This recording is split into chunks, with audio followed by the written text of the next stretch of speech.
buenas noches a todos, estimadísimos y queridos convecinos, por vuestra asistencia, por vuestro apoyo, por vuestro calor.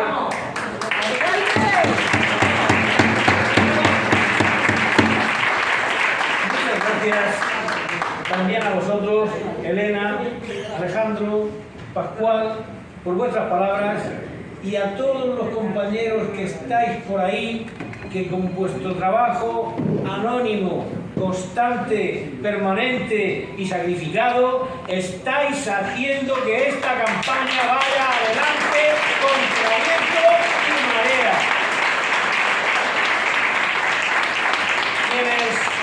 Quienes me conocéis, sabéis que para mí no es decir por decir que esto es un momento entrañable, porque yo conocí a Mazarrón por el puerto de Mazarrón, porque yo vine en el vientre de mi madre en un verano del año 1951 por primera vez al puerto de Mazarrón, a la isla, y desde entonces no he dejado de venir ni una sola vez, y mi sueño era vivir en Mazarrón. Se lo decía siempre a mi padre, y él me decía: hijo, cuando seas mayor podrás hacerlo, y así fue, porque me divorcié, me volví a casar, y ahí fundé mi hogar, y allí hice mi familia, y allí nacieron mis hijos, hasta que por motivos de la funesta y nefasta ley de costas del Partido Socialista, cansado de berrinches y de jaleos, me tuve que ir de allí. Pero no voy a hablar de mí. Yo voy a hablar de ese puerto que conocí, en primer lugar, donde existía verdaderamente algo que hoy no tenemos: seguridad, paz y tranquilidad, porque contra todas las mentiras que se están propagando, las casas se quedaban abiertas y la gente se iba al cine y se dejaba la casa abierta y no entraba nadie a robar. Y cogías y te acercabas al vecino, como ha sido toda la vida de Dios, y le decías: vecino, que me hace falta esto, pase usted, don fulano o fulana o mengano, que allí al fondo de la cocina lo tiene. Y cogías la barra de pan, o la lata de conserva de sardinas, o la lata de leche condensada, porque eran otros tiempos. Pero es que en ese puerto, que nosotros reivindicamos hoy para él y para todo el municipio de Mazarrón, la defensa del comercio local, fueron aquellas gentes sencillas, humildes y trabajadoras, emprendedoras donde las haya habido, esforzadas donde las haya habido, que las que propiciaron el turismo y las que propiciaron el progreso de Mazarrón. No son las grandes superficies, eso es mentira. Las grandes superficies son necesarias, pero el pequeño comercio, los ultramarinos que tenían la tienda de Ibancos, la carnicería de Torres, la carnicería de Carrañaca, la bodega de Pedro, es que ya tendría que decir tanto, los pescateros, que había mujeres que iban con las carretones, que no necesitaban igualdad ninguna, iban con el carretón, desde el puerto con dos cajas bien hermosas que llevaban jurel, sardina, boga, caramel, pulpos, calamares, de todo lo que había cogido, la gloria del pescado y la Isabel, y se iban hasta cerca del Bolnuevo y luego se volvían andando. Y encima luego atendían sus casas, atendían a sus hijos y atendían a sus esposos y llevaban la hacienda de su hogar. Y no necesitaban género de ninguna clase.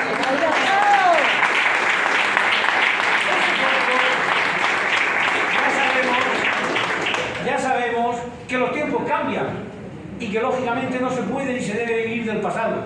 El pasado debe servirnos, por lo menos nosotros pensamos así, para no cometer los errores que se cometieron en su momento y para aprender las lecciones que la historia nos da, cosa que algunos se han empecinado en no entender porque están haciendo todo lo contrario, abocándonos a repetir lo que nunca jamás se debía repetir, que es el enfrentamiento y la división. Enfrentamiento y división entre hombres y mujeres con sus malditas leyes de género que atentan contra el artículo 14 de la Constitución Española.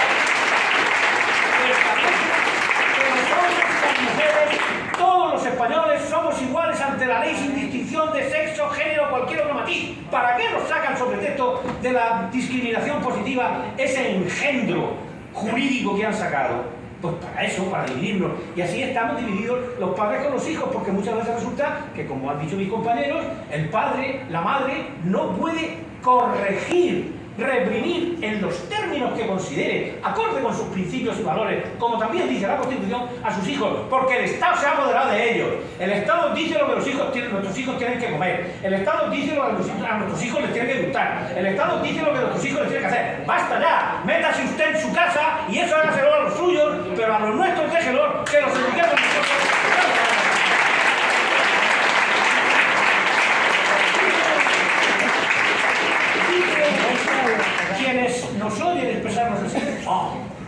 ¡Qué extremistas! ¡Oh, qué ultras!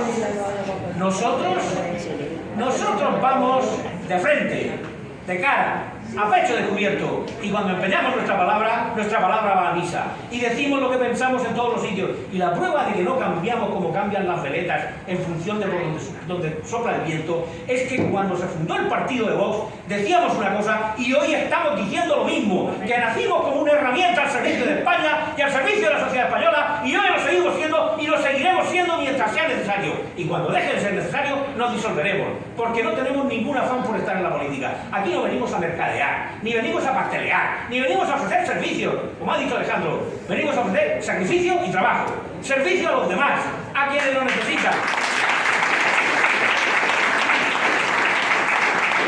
A nuestras familias, a nuestros mayores, a nuestros hijos, a nuestros jóvenes, a nuestros convecinos, sean del origen que sean, tengan la orientación que sean, que nos da exactamente igual. Lo único que pedimos, y lo decimos bien alto, es que hay que ser cívicos y que tenemos que observar las leyes que nos hemos dado a nosotros mismos y que tenemos que cumplir las ordenanzas. Y a quienes tienen la responsabilidad de ejecutarlas cuando es necesario, que deben hacerlo en lugar de pasar y de mirar por otro lado cuando están sucediendo cosas que no pueden suceder. Como por ejemplo, el asentamiento irregular que hay en la Rambla de Alamillo, que aquí está un compañero, que hemos ido 1001 veces, que hemos presentado mociones, que hemos hecho ruegos, que hemos hecho preguntas y nadie ha hecho nada. La Confederación Hidrográfica no sabe, la demarcación de costas no sabe, el gobierno no sabe, el ayuntamiento. Pero bueno, aquí ¿quién sabe algo? No sabe nadie nada. Eso sí, oiga, es que ustedes son xenófobos. Ustedes no saben ni los términos que emplean. Nosotros no odiamos a nadie ni le tenemos miedo a nadie, de ninguna manera, pero denunciamos lo que creemos que debemos denunciar. Y sabéis, muchos de quienes estáis aquí, que hemos ido donde ha habido un problema cuando lo hemos conocido. Porque cuando hemos visto un socavón, cuando hemos visto una acera que tiene un bache que puede suponer que una persona se caiga y se rompa un hueso con mucha más gravedad, si se trata de una persona anciana, que tenemos felizmente muchas en nuestro pueblo, porque felizmente también ha aumentado la esperanza de vida. Cuando nos encontramos en zonas donde hay alumbrado que no funciona, cuando nos encontramos en zonas donde dicen que es un ecoparque, que es un auténtico vertedero de inmundicia lleno de ratas y alimañas y pestilencias, y no lo han limpiado todavía. ¿Pero sabéis por qué no lo han limpiado? Porque no se ve. Porque aquí hay dos clases diferentes de contribuyentes. Están los que al vivir en un sitio que es vistoso y se ve, hay que limpiar, porque claro, como lo que se ve se va a dejar sucio. Pero como eso está en una zona que pasa poca gente, esos contribuyentes que pagan exactamente igual y en la misma medida sus impuestos que los otros, se tienen que jeringar y fastidiar y estar zampándose la porquería porque no les da la gana.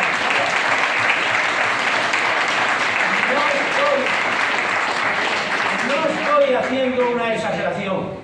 Quienes me hayan visto a lo largo de esta legislatura, en mis intervenciones a lo largo de esta legislatura que ya concluye, habrán visto que, como se dice, por encima de tiros y troyanos, siempre salvaguardando la fidelidad y la lealtad a los principios de mi partido, al que me debo y al que me siento muy orgulloso en pertenecer. Cuando una cosa he considerado que era de justicia, que era buena y que era necesidad para el pueblo, la he votado a favor y me ha importado un bledo, un pimiento morrón que la propusiese quien la propusiese. Eso es ser extremista. Otros no pueden decir lo mismo, porque cuando no digo ya, no ya aquí, si es que no es ya aquí en este ayuntamiento, lo tenemos en el gobierno de la nación. Cuando han venido determinadas propuestas relacionadas con el agua, relacionadas con el campo, relacionadas con la pesca, relacionadas con la educación, relacionadas con la justicia y con la renovación de los órganos del Poder Judicial, han votado en contra porque lo decía Vox. No era cuestión de que llevara razón o no llevara razón. Lo dice Vox, me niego. Esa es la moderación y el centrismo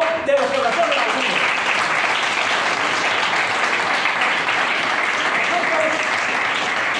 Nosotros en el ayuntamiento, ¿qué vamos a hacer en el ayuntamiento? Lo que vosotros queráis. Porque sois vosotros los que nos vais a dar la responsabilidad correspondiente con los votos que depositéis en las urnas. Cuantos más votos depositéis para nosotros, os podemos asegurar que ni os vamos a engañar, ni os vamos a mentir, ni os vamos a defraudar. Por una sencilla razón. Porque si nos equivocamos, bien porque nos lo decís vosotros, o bien porque nosotros nos damos cuenta, lo reconoceremos públicamente. Que la humildad no es ninguna vergüenza, es una de las mejores virtudes que existen. Y es de humanos equivocarse y por tanto es de humanos rectificar. Como he dicho, si así fuese, lo haríamos. Otros no pueden decir lo mismo. Asimismo, actuaremos o actuaríamos siempre en función de la responsabilidad que nos deis, con la máxima contundencia con respecto a una serie de cosas que se han dicho. Pero ¿qué es eso de que se tenga que estar poniendo por las redes sociales, de que hay una cantidad de sitios, ahora que estamos aquí en el puerto, en nuestro entrañable puerto, porque yo sé que lo queremos todos con locura, de baches en las aceras, de luces que nos han puesto en determinados sitios, de pantallas arquitectónicas que impiden el paso de personas que tienen una discapacidad porque van en silla de ruedas o porque son ya ancianas y van corvadas por el trabajo que han estado realizando toda su vida y tienen que ir con un bastón? Eso lo hemos denunciado y lo vamos a seguir denunciando, y en muchos casos no se nos ha prestado ninguna atención. Muy buenas palabras y tararí que terí. Hasta la próxima, que ya veremos. Por eso nos hemos rebelado contra lo que hemos denunciado como electoralismo puro y duro. Claro que sí. Pero ¿cómo es? Pues dicen, bueno, pero si es que si esto no se lleva ahora, va a suponer pues el que terminen los juzgados y que se tengan que pagar intereses. Es cierto, es cierto. En algunos casos pudiera ser así, pero esa no es la mayor. ¿Me van ustedes a mí a decir que en 4 años de legislatura todas y cada una de las actuaciones propuestas que vienen ahí, que van en ese paquete de crédito extraordinario por valor de 3.200.000 y pico mil, casi 300.000 euros, no han tenido tiempo de hacer ninguna de ellas en los 4 años que va de legislatura? Por favor, eso no hay quien se lo crea. Eso no hay quien se lo crea. Ya sabemos que ha habido una pandemia y que ha habido momentos difíciles, y nosotros fuimos los primeros que estuvimos al lado del equipo de gobierno, porque era una urgencia municipal, una urgencia regional y una urgencia nacional, y había que arrimar el hombro, y había que dejarse de un lado las siglas políticas y decir todos a una, porque aquí nos va la vida, nunca mejor dicho, y nos va la salud de todos, y eso no distingue de ideas ni de siglas. Y estuvimos donde teníamos que estar, y si alguna vez se volviera a repetir algún caso semejante, Dios no lo quiera, volveríamos a estar, porque nuestro extremismo no es ni más ni menos que no le conviene a los que viven de la guagua y del chollo, de las remuneraciones que están manteniendo los chiringuitos como el Ministerio de Igualdad con esos 500 millones. ¿Se imagina la concurrencia? Simplemente la mitad, 250 millones destinados a las residencias de mayores que se han estado muriendo abandonados y solos durante la pandemia por la negligencia